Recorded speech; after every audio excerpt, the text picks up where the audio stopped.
তো রাতের 10টা বাজে বিমান নাম্বারে হঠাৎ করে কল আসলো, আর কলের উপরে লেখা ছিল মা। কিন্তু রিমা এটা দেখে খুব বেশি অবাক হয়ে গেল।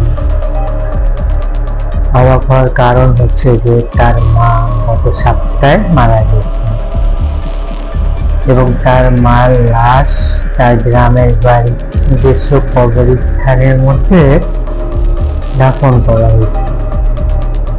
তো এটা দেখার পরে রিমা হঠাৎ করে ভয় পেয়ে গেছিল, আমার মা তো মারা গেল, কারণ আমার মার নাম্বার থেকে কল কিভাবে আসলো। এখন সে ভয়ে ভয়ে সে নাম্বারটা কল রিসিভ করলো। কল রিসিভ করার পরে সে পাশে একটা মেয়ের কণ্ঠ ভেসে আসে, আর সেই মেয়ের কণ্ঠ এতটাই নরম ছিল যে রিমা বুঝতে অনেকটা কষ্ট হয়ে গেছিল। বুঝতে পারছিল না যে এটা কার কণ্ঠ বা কেমন কণ্ঠ।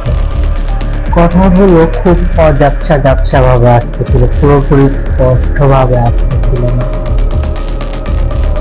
রিমা যখন আবারও শোনার চেষ্টা করলো তখন একটা কথাই তার কানে স্পষ্ট ভাবে ভেসে আসলো, আর সেই কথাটা হচ্ছে যে রিমা, আমি আগামী সপ্তাহে বাসায় আসতেছি, তুই দরজাটা খোলা রাখিস। এই কথা শোনার পরে রিমা হুট করে ফোনটা দূরে ছুঁড়ে ফেলাইয়া দিল এবং সে সাথে সাথে সেন্সলেস হয়ে গেল। সেন্সলেস হওয়ার পরে সকালে যখন তার বাবা তার বাসায় আসলো, বাসায় আসার পরে অনেকক্ষণ দরজা নক করতেছিল, কিন্তু ভিতর থেকে কোনো আওয়াজ বা সারা শব্দ পাচ্ছিল না রিমার বাবা। তো রিমার বাবা অনেক হতাশ হয়ে গেল। পরে অনেক চেষ্টা করার পরে বাসার ভিতরে যখন রিমার বাবা ঢুকলো, ঢোকার পরে দেখলো যে তার মেয়ে এখন পর্যন্ত অচেতন অবস্থায় পড়ে আছে। এই অচেতন অবস্থায় পড়ে থাকার পরে যখন তাকে নিয়ে ডাক্তারের কাছে নিয়ে গেল, কোনোভাবেই তার জ্ঞান ফিরতেছিল না। অনেক চেষ্টা করছে তার জ্ঞান ফেরানোর জন্য, কিন্তু তার জ্ঞান ফিরতেছে না। হঠাৎ করে এক মহিলা আসলো, লাল শাড়ি পরা, হাসপাতালের মধ্যে। হঠাৎ করে রিমার যে কেবিনের মধ্যে ছিল সেই কেবিনের মধ্যে হঠাৎ করে সে ঢুকে গেছে। ডাক্তার নার্স তাকে আটকানোর অনেক চেষ্টা করতেছে, কিন্তু তাকে কেউ আটকায় রাখতে পারতেছে না। সে জোর করে ঢুকে গেছে। ঢোকার পরে রিমার সামনে গেল এবং রিমার মাথায় হাত দিল।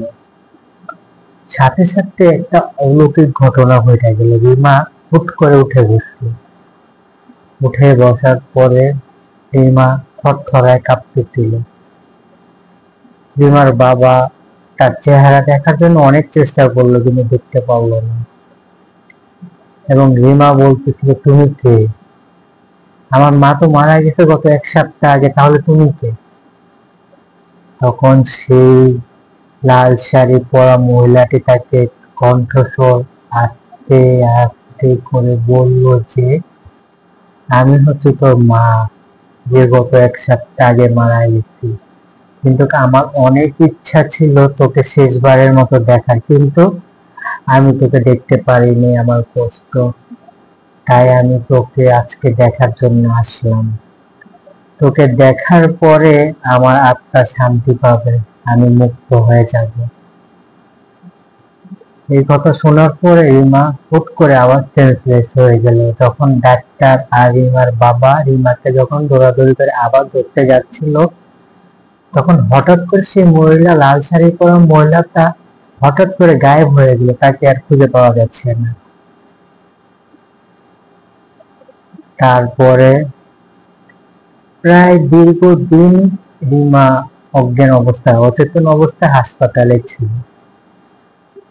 কিছুদিন পরে রিমা আস্তে আস্তে স্বাভাবিক হতে থাকলো, কিন্তু তার মনের মধ্যে এই একটা ভয় বারবার, যে তার মা মারা গেছে, তার মা তাকে কিভাবে দেখতে আসলো।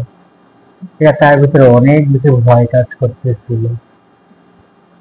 তারপরে আস্তে আস্তে সব স্বাভাবিক হতে থাকলো। রিমা এখন মোটামুটি এক ঘর হয়ে একা একা সারাদিন বসে থাকে, কারোর সাথে কথা বলে না, কারোর সাথে খেলে না, স্কুলে পর্যন্ত যায় না।